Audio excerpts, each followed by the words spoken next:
Hello everyone, खुलुमबाय आरो नोंथांमोनखौ बयखौबो गिबियावनो About Bodo Celebrities YouTube चेनेलावहाय बरायग्रोनानै लाग्रोनाय जाबाय लोगोफोर। लोगोफोर गोबाव समनि उनाव नोंथांमोननि गेजेराव फैदों आं दायो गोदानै फैनो गोनां मोनसे आपकामिं अफिशियेल बर' मिउजिक भिडिअनि सायाव आपडेट लानानै। ओमफ्राय लोगोफोर ओरैनोथ' नोंथांमोना बे भिडिअनि टाइटेल थाम्बनेल आरो इन्ट्र'खौनो नायनानै एसेबाबो मिथिखाबाय जानांगौ नङा होमबा लोगोफोर। लोगोफोर आबुङै मिथिनो थाखाय नोंथांमोना बे भिडिअखौ जोबजासिम नायलांबाय थादो। लोगोफोर दायो जाखांफुनाय बर'नि मुंदांखा फावखुंग्रि मनालिसा हाज'वारी आरो बिबेक गयारी बिथांमोननि फाव खालामनायाव गोदान मोनसे आपकामिं अफिशियेल बर' मिउजिक भिडिअ फैनो थांगासिनो लोगोफोर।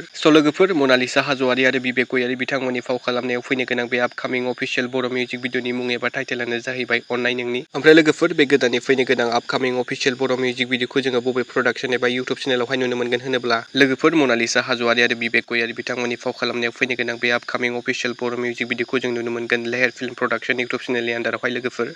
लोगोफोर दायो लेहेर फिल्म प्रडाक्शन इउटुब चेनेलनि आन्दाराव फैनो गोनां बे आपकामिं अफिशियेल बर' मिउजिक भिडिअनि शुटिंआ मेघालयआवहाय सोलिगासिनो लोगोफोर। ओमफ्राय लोगोफोर नोंथांमोना सोर मनालिसा हाज'वारी आरो बिबेक गयारी बिथांमोननि फाव खालामनायाव फैनो गोनां बे आपकामिं अफिशियेल बर' मिउजिक भिडिअखौ नायनो थाखाय दानिफ्रायनो जोबोरै एक्साइटेड जाना दं कमेन्ट सेक्सनाव खोन्थाहरदो लोगोफोर आरो नायनो थाखाय साननैसो नेनानै थाथ'दो। आरो आसा खालामो बिबेक गयारी आरो मनालिसा हाज'वारी बिथांमोननि फाव खालामनायाव फैनो गोनां बे आपकामिं अफिशियेल बर' मिउजिक भिडिअखौ लेहेर फिल्म प्रडाक्शन इउटुब चेनेला थाबैनो रिलिज खालामगोन। लोगोफोर दिनैनि सर्ट आपडेटआ बेनोमोन। नोंथांमोना भिडिअखौ नायना मोजां मोनोब्ला लाइक खालामबानो जाबाय आरो सोरबाफोर चेनेलाव गोदानै फैदोंब्ला साबस्क्राइब खालामना होबानो जाबाय बेबायदिनो आपडेट भिडिअ मोनबाय थानो थाखाय। लोगोफोर गोजोन्थों एन्ड थेंक्स फर वाचिं।